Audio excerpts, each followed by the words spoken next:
Namaste. I am MP Rupashri, Assistant Professor of Physics at DRM Science College, Davangere.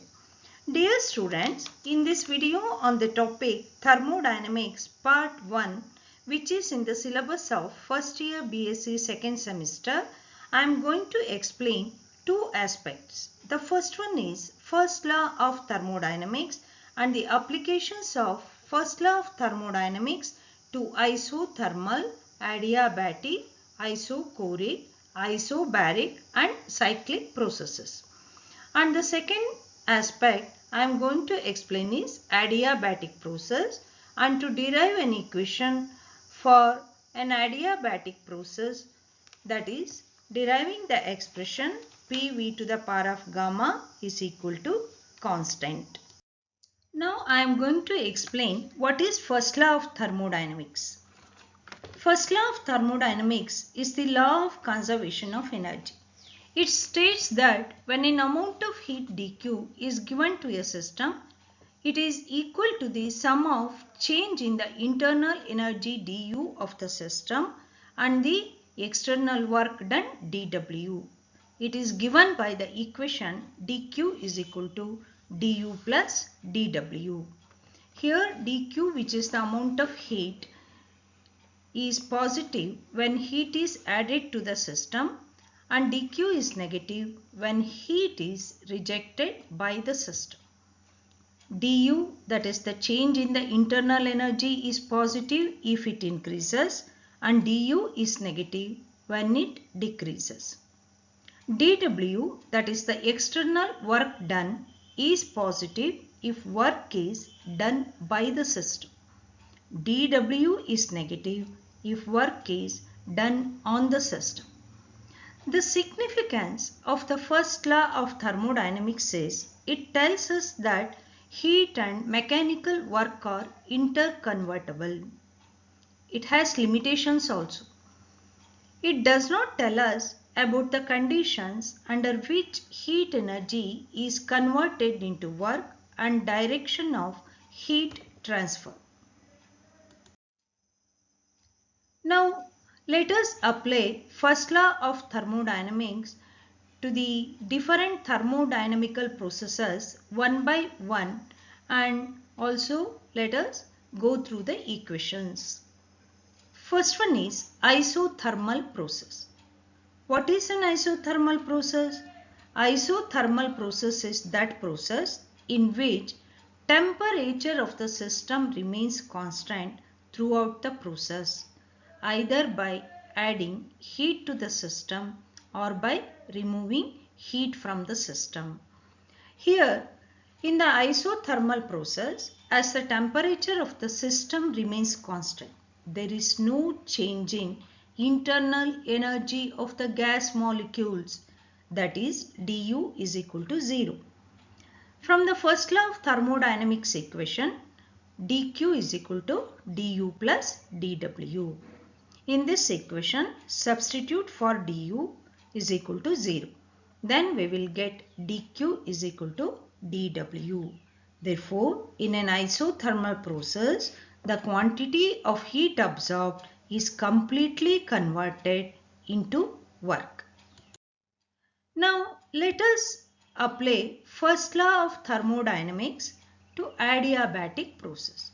What is an adiabatic process? Adiabatic process is that one in which there is no exchange of heat energy between the system and the surroundings. Hence here dq is equal to 0. Then from the first law of thermodynamics, dq is equal to du plus dw. We can substitute for dq as 0. Then we get the equation du is equal to minus dw. Here, if work is done by the system, that is expansion of a gas, W is positive, then the internal energy of the system decreases. du is equal to minus dw. Second case is if work is done on the system, that is compression of a gas, W is negative, then the internal energy of the system increases. Du is equal to minus of minus dW. Du is equal to plus dW. Hence, here we have seen the application of the first law of thermodynamics in two cases. Next one is isochoric process. Application of first law of thermodynamics to isochoric process.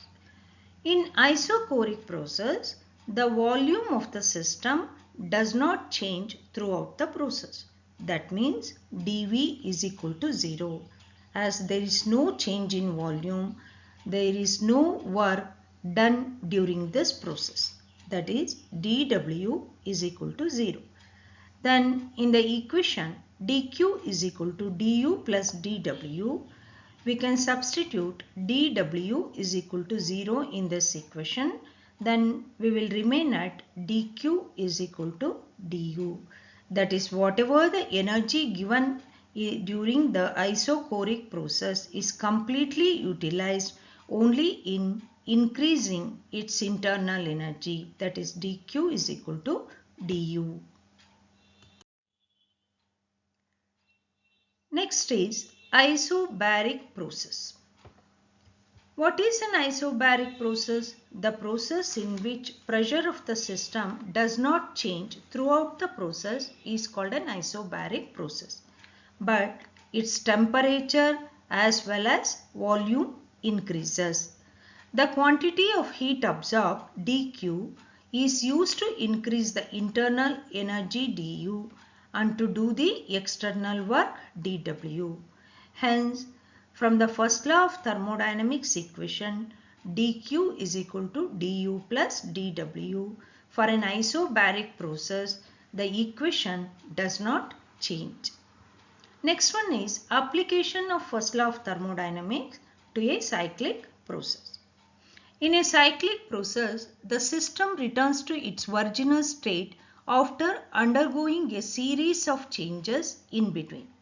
Hence, there is no change in the internal energy of the system. That means du is equal to 0. Then from first law of thermodynamics, dQ equals du plus dW. Here, by substituting du is equal to 0, we get dQ is equal to dW. Thus, the quantity of heat supplied dQ is completely converted into work dW. Hence, up to now we have applied the first law of thermodynamics to the different thermodynamic processes and we have obtained the 5 equations, that is one equation in each case. Dear students, now let me explain what is an adiabatic process and how to get the relation between pressure, volume and temperature during an adiabatic change. That is, the relation between pressure and volume is given by PV to the power of gamma equal to constant, and the relation between volume and temperature is TV to the power of gamma minus 1 equal to constant, and pressure and temperature is P to the power of 1 minus gamma into T to the power of gamma equal to constant. What is a adiabatic process?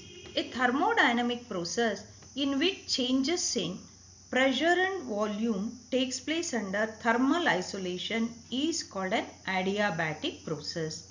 Here, there is no exchange of heat energy between the system and the surrounding. Temperature of the system increases during compression and decreases during expansion. Here you can see a cylinder made up of non-conducting walls and fitted with a non-conducting frictionless freely movable piston. A is the area of the piston. Inside this, unit mass of the gas is taken, which has got the pressure P, volume V and temperature T initially. Now let the gas undergoes through an adiabatic process. The relation between pressure and volume during an adiabatic process can be obtained as follows. Consider a cylinder made up of perfectly non-conducting walls and a piston which is freely movable.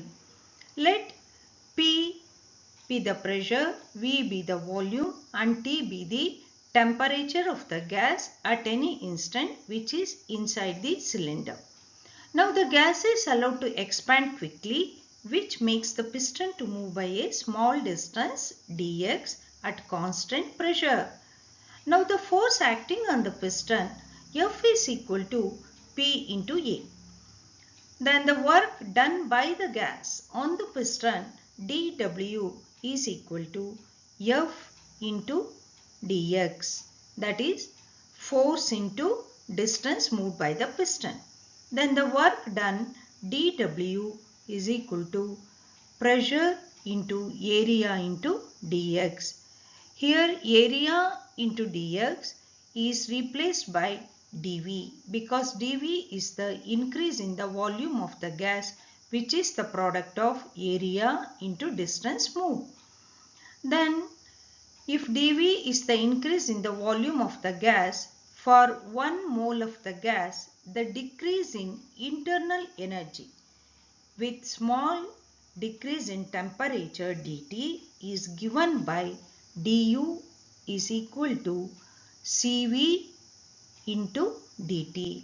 That is, internal energy of the system is given by du, which is a product of specific heat at constant volume and the small decrease in the temperature dt. As the walls of the piston are made up of adiabatic, that means they are non-conducting, dq is equal to 0. Let us consider the equation of first law of thermodynamics, that is dq equal to du plus dw. And now by substituting for the terms in this equation, then we will get the equation Cv dt plus P dV is equal to 0. By using ideal gas equation, PV is equal to RT, where R is the gas constant, and differentiating with respect to T, we get P into dV by dt plus dP by dt into V equal to R. Rearranging the terms, we get dt equal to P dV plus VdP divided by R. Now this term dt is substituted in the equation Cv dt plus P dV equal to R, which is equation 4. Substituting the value of dt and cross multiplying the equations, here we get Cv P dV plus Cv VdP plus R P dV equal to 0. But we know that Cp minus Cv equal to R, where Cp and Cv are the specific heat at constant pressure and specific heat at constant volume. Therefore, we know that Cp is equal to Cv plus R. Now, substituting the value here, we get it as Cp P dV plus Cv VdP equal to 0. Considering the equation Cp P dV plus Cv VdP equal to 0 and dividing this equation on both sides by the term CvPV, we get Cp by Cv into dV by V plus dP by P equal to 0. Here Cp by Cv is the ratio of the two specific heats and is given by gamma. Hence we have replaced the ratio Cp by Cv by gamma. dV by V is there and the term dP by P is also there. Now integrating this equation on both sides, we get gamma into log V plus log P is equal to K. This equation can be again written as log V to the power of gamma plus log P equal to K. This can be again written as log P V to the power of gamma equal to constant, or P V to the power of gamma equal to constant. This is the equation of state for an adiabatic change in terms of pressure and volume. To obtain the relation between volume and temperature for an adiabatic process, let us substitute in the equation PV to the power of gamma equal to constant for the term pressure. This can be done by considering the equation PV equal to RT as P equal to RT by V. Substituting the value of P in this equation, we get the equation RT divided by V into V to the power of gamma equal to constant K. Or V can be taken to the numerator, then we can write the term as RT V to the power of gamma minus 1 equal to constant K. Hence we can write T V to the power of gamma minus 1 equal to constant. Next is the relation between pressure and temperature for the adiabatic change. Here we substitute for the volume term V, that is V equal to RT divided by P. Substituting this, we get the term P to the power of 1 minus gamma T to the power of gamma equal to constant. Hence the relation between P, V and T for an adiabatic change are PV to the power of gamma is equal to constant for the relation between pressure and volume, and for the relation between volume and temperature it is TV to the power of gamma minus 1 equal to constant, and for the relation between pressure and temperature it is the equation P to the power of 1 minus gamma T to the power of gamma equal to constant. Thank you.